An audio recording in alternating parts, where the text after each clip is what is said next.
Hello friends, இன்றைக்கி நம்ம இந்த வீடியோ என்ன பார்க்க போகிறோம்னா, வருஷத்துக்கு ஒரு முறை மட்டுமே வரக்கூடிய ஒரு அசத்தலான நீதிமன்ற வேலைவாய்ப்பு பற்றி தான் பார்க்க போகிறோம். இந்த ஜாப் பற்றி பார்க்கறதுக்கு முன்னாடி இது வரைக்கும் யாரெல்லாம் நம்மளோட டெலகிராம் சேனலில் ஜாயின் பண்ணலையோ அவங்களாம் ஜாயின் பண்ணிக்கோங்க.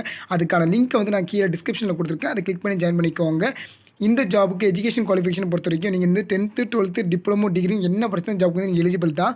சேலரியை பொறுத்த வரைக்கும் 19,700லேருந்து 71,000 கொடுக்குறாங்க. அது போக எக்கச்சக்க அலவன்சஸும் இருக்குது. இவங்க வந்து என்ன போஸ்ட்டுக்கு வந்து ஆட்கள் ரெக்கமெண்ட் பண்ணுறாங்கன்னா, அசிஸ்டன்ட் போஸ்ட்டுக்கு வந்து ஆட்கள் வந்து ரெக்ரூட்மெண்ட் பண்ணுறாங்க. இது வந்து ஒரு பெர்மனன்ட் கவர்மெண்ட் ஜாப் தான். ஜாப் லொக்கேஷனை பொறுத்த வரைக்கும் உங்களுக்கு வந்து தமிழ்நாட்டுக்குள்ளே தான் இருக்கும். இந்த ஜாப்க்கு அப்ளை பண்ணுறதுக்கான கடைசி டேட் என்னைக்குன்னா February மாதம் 13ஆம் தேதிக்கு இந்த ஜாப்க்கு வந்து அப்ளை பண்ணுற மாதிரி இருக்கும். அதுவும் ஆன்லைன் மோடில் மட்டும்தான் நம்ம வந்து அப்ளை பண்ண முடியும்.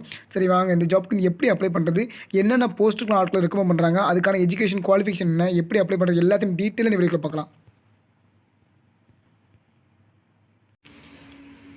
இது வரைக்கும் யாரெல்லாம் நம்மளோட சேனலை சப்ஸ்கிரைப் பண்ணலையோ அவங்கள சப்ஸ்கிரைப் பண்ணிடுங்க. அப்படியே பக்கத்தில் இருக்க பெல் ஐக்கானையும் கிளிக் பண்ணிடுங்க. அப்போ தான் நம்ம போடக்கூடிய வீடியோ வந்து உடனே அவங்க வந்து சேரும். சரி வாங்க, நம்ம வீடியோக்குள்ளே போகலாம். இன்றைக்கி நாங்கள் பார்க்க போகிற ஜாப்கான நோட்டிஃபிகேஷன் வந்து எங்கேருந்து வந்திருக்குன்னா, ஹைகோர்ட் ஆஃப் மெட்ராஸில் வந்திருக்கு. இந்த நோட்டிஃபிகேஷன் வந்து என்றைக்கு வந்திருக்குன்னா, ஜனவரி மாதம் 15ஆம் தேதி வந்திருக்கு. இந்த ஜாப்க்கு அப்ளை பண்ணுறதுக்கான ஆன்லைன் அப்ளிகேஷனோட லாஸ்ட் டேட் என்றைக்குன்னா February மாதம் 13ஆம் தேதிக்கு ஜாப்க்கு வந்து அப்ளை பண்ணணும். அதுக்கான ஃபீஸ் பே பண்ணுறதுக்கான கடைசி டேட் என்றைக்குன்னா February மாதம் 15ஆம் தேதி தான் இந்த ஜாப்க்கு அப்ளை பண்ணுறதுக்கு ஃபீஸ் அப்ளை பண்ணுறதுக்கான கடைசி டேட்டு. இந்த ஜாப்க்கு வந்து நம்ம வந்து ஒன்லி ஆன்லைன் மெத்தடில் மட்டும்தான் நம்ம அப்ளை பண்ண முடியும். இவங்க வந்து என்னென்ன போஸ்ட்டுக்குலாம் ஆட்கள் வந்து டேரெக்டாக ரெக்ரூட்மெண்ட் பண்ணுறாங்கன்னா, டைப்பிஸ்ட், டெலஃபோன் ஆப்ரேட்டர், கேஷியர், அதுக்கப்புறம் வந்து ஜெராக்ஸ் ஆப்ரேட்டர், இந்த 4 போஸ்ட்டுக்கு வந்து ஆட்கள் வந்து இவங்க வந்து ரெக்ரூட்மெண்ட் பண்ணுறாங்க. அதுக்கப்புறம் நம்பர் ஆஃப் வேகன்சி வந்து எப்படி போட்டிருக்காங்கன்னா, டைப்பிஸ்ட்டுக்கு வந்து சேலரியை பொறுத்த வரைக்கும் 19,500லேருந்து 71,900 வரைக்கும் இருக்குது. அது போக ஸ்பெஷல் பேயும் இருக்குது. மொத்த வேகன்சி வந்து 22 இருக்குது. டெலஃபோன் ஆப்ரேட்டருக்கு வந்து 19,500லேருந்து 21,900 வரைக்கும் இருக்குது. அது போக ஸ்பெஷல் பேயும் இருக்குது. இதுக்கு வந்து ஒரே ஒரு வேகன்சி தான் இருக்குது. கேஷியருக்கு வந்து 19,500லேருந்து 21,900 வரைக்கும் இருக்குது. இதுக்கு வந்து 2 வேகன்சி இருக்குது. ஜெராக்ஸ் ஆப்ரேட்டருக்கு வந்து 16,600லேருந்து 60,000 வரைக்கும் கொடுக்காங்க. இதுக்கு வந்து மொத்தம் வந்து 8 வேகன்சி இருக்குது. அதுக்கப்புறம் வந்து இதுக்கான குவாலிஃபிகேஷனில் ஏஜ் லிமிட்டை பொறுத்த வரைக்கும் ரிசர்வ்டு கேண்டிடேட்ஸ்க்கு வந்து மினிமம் வந்து 18 வயசும் மேக்ஸிமம் வந்து 37 வயசு சொல்லியிருக்காங்க. அதுவே அன்ரிசர்வ்டு கேட்டகரிஸ்க்கு வந்து 18 வயசு வந்து மினிமமும் 32 வயசு வந்து மேக்ஸிமம் சொல்லியிருக்காங்க. இதுவே இன் சர்வீஸ், அதாவது ஆல்ரெடி இந்த ஹைகோர்ட் சர்வீஸில் வந்து ஒர்க் பண்ணிட்டு இருக்கவங்களுக்கு வந்து 18 வயசு வந்து மினிமம், மேக்ஸிமம் வந்து 47 வயசு வரைக்கும் இவங்க வந்து அப்ளை பண்ணிக்கலாம் சொல்லியிருக்காங்க. அதுக்கப்புறம் வந்து ஏஜ் லிமிட்டை பொறுத்த வரைக்கும் 1/7/2006 இதுக்கு அப்புறம் பிறந்தவங்க வந்து இந்த ஜாப்க்கு வந்து எலிஜிபிள் கிடையாது, அப்ளை பண்ண முடியாது. அதுவே ரிசர்வ்டு கேண்டிடேட்ஸை பொறுத்த வரைக்கும் 2/7/1987க்கு அப்புறம் வந்து அப்ளை பண்ணிக்கலாம். அதுவே அன்ரிசர்வ்டில் வந்து 2/7/1992க்கு அப்புறத்துலேருந்து நம்ம அப்ளை பண்ணிக்கலாம். அதுவே இன் சர்வீஸுக்கு வந்து 2/7/1977லேருந்து நம்ம அப்ளை பண்ணிக்கலாம் அப்படின்னு சொல்லியிருக்காங்க. அதுவே எக்ஸ் சர்வீஸ்மேனுக்கு வந்து மேக்ஸிமம் ஏஜ் லிமிட் வந்து 55 வயசு வந்து சொல்லியிருக்காங்க. அதுக்கப்புறம் வந்து எஜுகேஷன் குவாலிஃபிகேஷனை பொறுத்த வரைக்கும் டைப்பிஸ்ட்டுக்கு வந்து any bachelor degree in science, அப்படி இல்லைனா ஆர்ட்ஸு, அப்படி இல்லைனா காமர்ஸ், அப்படி இல்லைனா இன்ஜினியரிங், அப்படி இல்லைனா medicine or any other discipline வந்து படிச்சிருந்தாலே இது வந்து எலிஜிபிள். அதாவது ஏதாச்சும் ஒரு டிகிரி முடிச்சிருந்தாலே இதுக்கு வந்து எலிஜிபிள் தான். அது போக கண்டிப்பாக வந்து தமிழ் அண்ட் இங்கிலீஷ் டைப் ரைட்டிங்கில் வந்து ஹையர் கிரேட் வந்து முடிச்சிருக்குன்னு சொல்லியிருக்காங்க. அது போக சர்டிஃபிகேட், அதாவது certificate course in computer office automation வந்து முடிச்சிருக்குன்னு சொல்கிறாங்க. இது வந்து மேண்டேட்டரி கிடையாது. இது முடிச்சிருந்தால் கொஞ்சம் வந்து எக்ஸ்ட்ரா பெனிஃபிட். அதுக்கப்புறம் வந்து telephone operator, cashier, xerox operator, இந்த 3 போஸ்ட்டுக்குமே ஒரே குவாலிஃபிகேஷன் தான். ஏதாச்சும் ஒரு டிகிரி படிச்சிருக்கணும். அதாவது சயின்ஸ்லேயோ, ஆர்ட்ஸ்லேயோ, காமர்ஸ்லேயோ, இன்ஜினியரிங்லேயோ, மெடிசின் ஆர் ஏதாச்சும் ஒரு டிசிப்ளின் வந்து நீங்கள் வந்து டிகிரி முடிச்சிருக்கணும். டிகிரி தான் இதுக்கான எஜுகேஷன் குவாலிஃபிகேஷன். இதுலேயும் முக்கியமாக ஒரு விஷயம் சொல்லியிருக்காங்க. கேஷியர் போஸ்ட்டுக்கு வந்து செலக்ட் ஆகிற கேண்டிடேட் மட்டும் ஒரு 5,000 ருபீஸ் வந்து செக்யூரிட்டி டெபாசிட்டாக வந்து நம்ம பே பண்ணுற மாதிரி இருக்கும். எக்ஸாம் ஃபீயை பொறுத்த வரைக்கும் BC, BCM, MBC and DC, அதுக்கப்புறம் அன்ரிசர்வ் கேண்டிடேட்ஸ்க்கு வந்து ஒரு போஸ்ட்டுக்கு வந்து 500 போட்டிருக்காங்க. அது போக எஸ்சி, எஸ்சிஏ, எஸ்டி கேண்டிடேட்ஸ்க்கு வந்து எந்த ஒரு ஃபீஸும் கிடையாது. அதே மாதிரி டிஃப்ரெண்ட்லி ஏபிள்டு பர்சன்ஸுக்கும் டெஸ்டிடியூட் விடோவுக்கும் எந்த ஒரு ஃபீஸும் கிடையாது சொல்லியிருக்காங்க.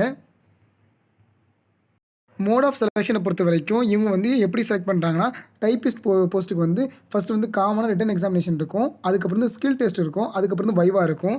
அதுவே telephone operator, cashier and xerox ஆப்ரேட்டருக்கு வந்து ஒரு ரிட்டன் எக்ஸாமும் வைவாவும் மட்டும்தான் இருக்கும். ரிட்டன் எக்ஸாமை பொறுத்த வரைக்கும் உங்களுக்கு வந்து 125 மார்க் மல்டிபிள் சாய்ஸ் கொஸ்டின்ஸ் இருக்கும். இது வந்து OMR தான் நடக்கும். மொத்த எக்ஸாமோட டைம் வந்து எவ்வளோனா 150 நிமிஷம் வந்து இதுக்கு வந்து நடக்கும். இது வந்து part A and part B 2 விதமாக இருக்கும். பார்ட் ஏ பொறுத்த வரைக்கும் தமிழ் எலிஜிபிலிட்டி டெஸ்ட்டாக இருக்கும். இது வந்து மொத்த கொஸ்டின்ஸ் வந்து 50 இருக்கும். டோட்டல் மார்க் வந்து 50. மினிமம் வந்து நீங்கள் எவ்வளோ எடுத்தால் பாஸ்னா 20 மார்க் எடுத்தால் நீங்கள் பாஸு. மொத்த டியூரேஷன் வந்து 150 நிமிஷம். அதாவது பார்ட் ஏவுக்கும் பார்ட் பிக்கு சேர்த்த மாதிரி. அதுவே பார்ட் பியை பொறுத்த வரைக்கும் ஜென்ரல் நாலேஜ் இருக்கும், ஆப்டிடியூட் இருக்கும், அதுக்கப்புறம் மென்டல் எபிலிட்டி இருக்கும். இது வந்து மொத்த கொஸ்டின் வந்து 75. மேக்ஸிமம் டோட்டல் மார்க்ஸ் வந்து 75 தான். இதில் வந்து மினிமம் நீங்கள் எவ்வளோ எடுத்து பாஸ்னா 30 மார்க் எடுத்தால் இந்த நீங்கள் வந்து பாஸ் ஆகிடுவீங்க. சிலபஸை பொறுத்த வரைக்கும் பார்ட் ஏல வந்து ஜென்ரல் தமிழ் வந்து SSLC கிரேட் வந்து கொடுத்துருக்காங்க 50 மார்க்குக்கு. அதுக்கப்புறம் வந்து ஜென்ரல் இங்கிலீஷ் வந்து இருக்கும். பார்ட் பியை பொறுத்த வரைக்கும் general knowledge, numerical and mental ability, analytical and reasoning skills, general intelligence, basic knowledge in computers இது வந்து இருக்குது. இது வந்து டிகிரி ஸ்டாண்டர்டில் இருக்கும். மொத்தம் வந்து 75 மார்க் வந்து இருக்கும். மினிமம் வந்து 30 மார்க் எடுத்தால் பாஸ் ஆகிற மாதிரி இருக்கும். அதுலேயும் இதில் தெளிவாகவே சொல்லிட்டாங்க, நீங்கள் வந்து பார்ட் ஏல வந்து நீங்கள் பாஸ் ஆனால் மட்டும்தான் உங்களோட பார்ட் பி பேப்பரையே உங்களுக்கு வந்து எவாலுவேட் பண்ணுவேன்னு சொல்லியிருக்காங்க இதிலேயே. ஸோ அதனால் பார்ட் ஏல நீங்கள் பாஸ் ஆனால் மட்டும்தான் பார்ட் பி வந்து உங்களுக்கு வந்து எவாலுவேட் பண்ணுவாங்க. அதுக்கப்புறம் இந்த ஸ்கில் டெஸ்ட்டை பொறுத்த வரைக்கும் டைப்பிஸ்ட்டுக்கு வந்து ஃபஸ்ட்டு வந்து கம்ப்யூட்டர் ஸ்கில் டெஸ்ட் இருக்கும். இது வந்து மேக்ஸிமம் மார்க் வந்து 75 மார்க்கு. நீங்கள் வந்து மினிமமாக 34 மார்க் எடுத்தாலே இதில் வந்து நீங்கள் பாஸ் ஆகிடுவீங்க. மொத்தம் டியூரேஷன் வந்து 90 நிமிஷம் இருக்கும். அதுவே டைப்பிங் டெஸ்ட் இருக்கும் கண்டிப்பாக. இங்கிலீஷ் டைப் ரைட்டிங் டெஸ்ட்டை பொறுத்த வரைக்கும் 45 வேர்ட்ஸ் வந்து ஒரு நிமிஷத்துக்கு நம்ம வந்து டைப் பண்ணுற மாதிரி இருக்கும். மொத்த டியூரேஷன் வந்து 10 நிமிஷம் இருக்கும். மேக்ஸிமம் மார்க் வந்து 100 மார்க்கு. நீங்கள் மினிமம் வந்து 45 மார்க் எடுத்தாலே நீங்கள் வந்து பாஸ் தான். அதே மாதிரி தமிழுக்கும் அதே மாதிரி தான். அதுக்கப்புறம் வந்து வைவாவை பொறுத்த வரைக்கும் டைப்பிஸ்ட்டுக்குனாலும் சரி, cashier, telephonic operator, xerox operator இந்த எல்லாத்துக்குமே வைவா வந்து ஒரே மாதிரி தான் இருக்கும்னு சொல்லியிருக்காங்க. எப்படி செலெக்ஷன் பண்ணுறாங்கன்னா ஃபஸ்ட்டு வந்து ரிட்டன் டெஸ்ட்டு, அதுக்கப்புறம் ஸ்கில் டெஸ்ட்டு, அதுக்கப்புறம் வைவா இதை வச்சு தான் இவங்க வந்து ஆட்கள் வந்து செலக்ட் பண்ணுறேன்னு சொல்லியிருக்காங்க.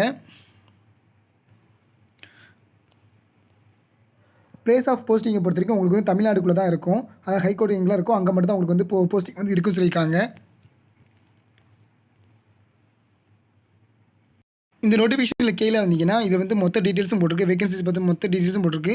டைப்பிஸ்ட்டுக்கு, அதுக்கப்புறம் வந்து டெலிஃபோனிக் ஆப்ரேட்டருக்கு, கேஷியருக்கு, அதுக்கப்புறம் ஜெராக்ஸ் ஆப்ரேட்டருக்கு. ஆனால் மொத்த வேகன்சிஸுக்கான டிஸ்ட்ரிபியூஷன் பற்றி உங்களுக்கு இதில் மொத்தமாக தெளிவாக போட்டிருக்கு. நீங்கள் வந்து தெளிவாக பார்த்துக்கலாம். ஏதாச்சும் டவுட்னா கீழே கமெண்ட் செக்ஷனில் கேளுங்க.